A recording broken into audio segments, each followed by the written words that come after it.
I want to say hey. So hey guys. But I'm going to be linking something ridiculously exciting. So we all knew this day would come. Well, maybe we didn't. But NASA released their like 15-year plan to put people on Mars, and like in a sustainable human environment that they're calling Earth independent. And I just have the feels about it. Like, way to capitalize. Like, what great timing. I know you guys did this on purpose, NASA, but what great timing. There are very few people in my life who are as excited about this as I am. Anyways, so book haul time. I had a lot of fun stuff going on the last 2 or 3 weeks. And so I did things like went and took my friend to my favorite bookstore, and my friend really likes science fiction, so we gave each other all of the recommendations. And I started working on some plans for a read-along, and all sorts of fun stuff, and there were great releases coming out like a week and a half ago. So I don't know, I'm like in the best mood right now. I'm still like on this like let's go to Mars high. I know, nobody else really cares. It's okay. I know I'm basically alone in a lot of my enthusiasm. If you're excited, you can let me know in the comments. So let's get down to it. So first things first, I'm really excited because I booked my ticket for Mid-Americon 2, which is going to be Worldcon in Kansas City in August. And Tamora Pierce is supposed to be there. And she was basically like one of the authors of my childhood. She had such an impact on me as a kid. And so I went ahead and I picked up her Song of the Lioness quartet. That starts with Alana, the first adventure, In the Hand of the Goddess, The Woman Who Rides Like a Man, and Lioness Rampant. And this is basically about a young girl in a fantasy, kind of medieval-inspired alternate universe, and she wants to be a knight. And, of course, she has to kind of go and do that in a sneaky way. And Tortal and the world that was created in this was just a big part of my childhood. Reading it was some of the first time that like somebody accurately expressed what I was feeling like as an adolescent. And so I have a real big love of this, and I'm really excited. I really want to reread the series before I go to Mid-Americon. And you should let me know if you want to read along with me. They're fairly short, they're YA books. But these are also the same editions that I had as a kid. They're fantastic. And then I also had a pre-order that was Ancillary Mercy, or Ancillary. I normally say Ancillary. I know a lot of people say Ancillary. I think that's probably a regional thing. But I have been waiting for this for a long time now. And I'm super excited. You can see I'm just about finished with it. I have maybe 70 pages left. And this picks up after Ancillary Sword. It is basically about a world where there are AIs that have human extensions called Ancillary. So they have human bodies that are kind of attached to their AI system. And there's all sorts of crazy politics and AI implications and very cool stuff. My friend Jacob came and I hosted him here for the weekend at my apartment while he was in town for a wedding for a mutual friend of ours, and we wound up hanging out like you do when someone stays on your couch.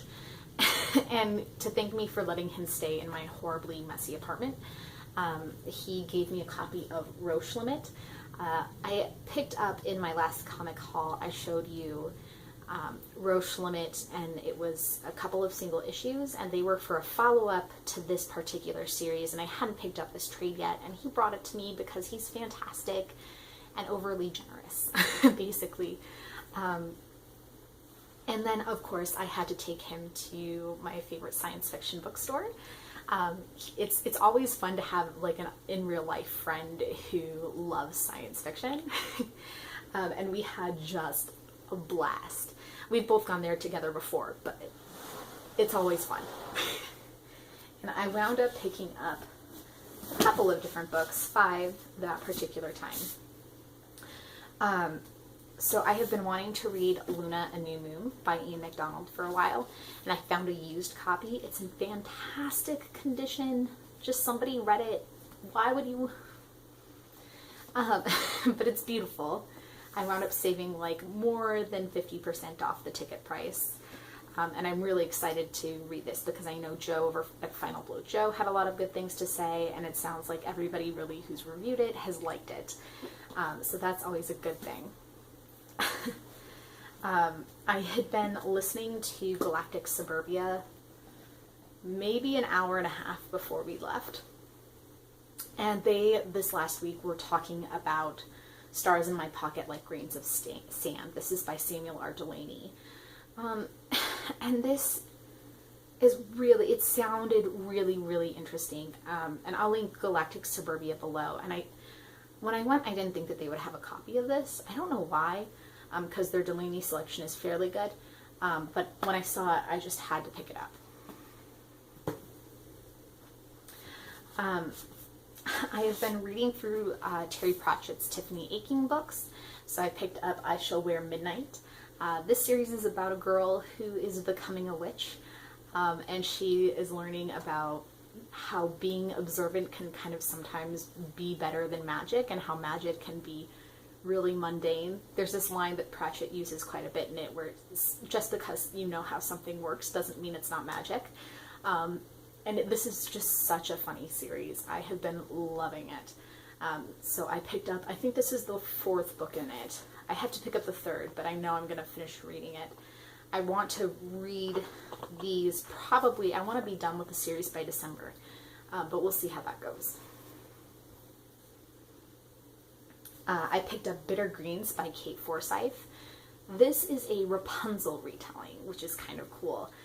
Basically, how it goes is there's this girl who's going to be getting married, and the nun who is kind of staying with her before her wedding tells her this story about this girl named Margarita. And Margarita was, she was traded for her, she was sold by her parents for a handful of bitter greens, hence Bitter Greens. And this sounds really interesting. I'm trying to get more into fairy tale retellings. They're not normally really my thing, but this sounded different. And of course it has a beautiful cover. And then my friend Jacob and I were talking about the Expanse series because I have Leviathan Wakes up here where you can't see it. Basically, he was telling me how he loved it, and I was telling him how I was really disappointed in the ending of the 1st book, and how I wasn't really planning on picking up the 2nd. And of course, he was like, no, no, no, no, no. Pick up the 2nd. Your concerns, they don't really expand into the rest of the books. Read them. And so I, hesitant though I may be, picked up Calibans War, which is the 2nd in the series. This is by James S.A. Corey. It's a combination of authors writing under a pseudonym. And we'll see. I'm trying to be positive about it. And I don't know, it might catch me in a better mood too. So we'll see. I can't say no to my friend Jacob. I've tried. He says, get this book, and I say, when? Now or later? And I had gone to that same bookstore about 3 weeks before. I was celebrating my contract renewal at work, and I picked up a couple of books. The first one is James Tiptree Jr., The Double Life of Alice B. Sheldon. This is a biography of Alice B. Sheldon, who is James Tiptree Jr.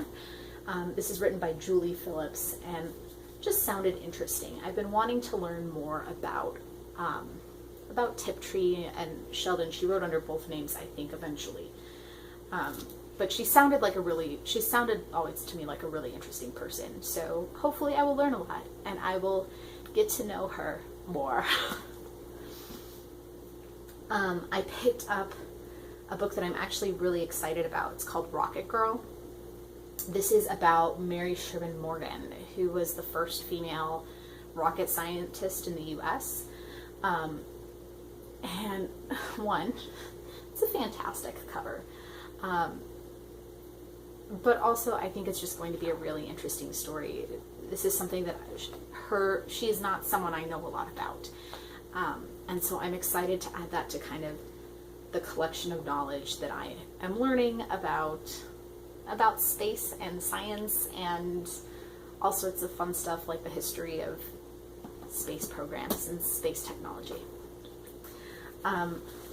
I picked up The 100,000 Kingdoms by N.K. Jemisin. This is the first in her Inheritance trilogy. I read the 5th season. I loved the 5th season. And so, regardless of the fact that this does not have a summary of the book actually on the back, I picked it up because I was like, I want more of her world building and her character development and all of those awesome things. And so I'm kind of taking a leap of faith, but I know people like this, so it's like a baby jump of faith. And I have been on such a Le Guin kick. I picked up a copy of The Dispossessed. This is one of the newer Harper Perennial versions that they're doing. Super cute. None of my copies of Le Guin match. None. And this is one of the books that she's more known for. It's supposed to have a lot of like government and politics in it, which is something that I'm really into, so I'm looking forward to that as well. I think in total that's something like 15 books, which is far more than I would normally get. But you know, sometimes you have a splurgy month. See if I can't pick them up. This is like pretty precarious and painful I'm not as strong as I look. So there you have it. You should let me know if there are any of these books that I should be picking up first. Let me know if you want to join me in reading Alana and Tamora Pierce. I am probably going to also read some of her other stuff like Trickster's Choice and the Bloodhound Terriers series. I forget what that one's called. But I'm planning on reading those as well before August of next year. So, you know, just keep an eye out for that if you find you want to read along. I hope you're having a fantastic reading week. I'll talk to you later. Bye.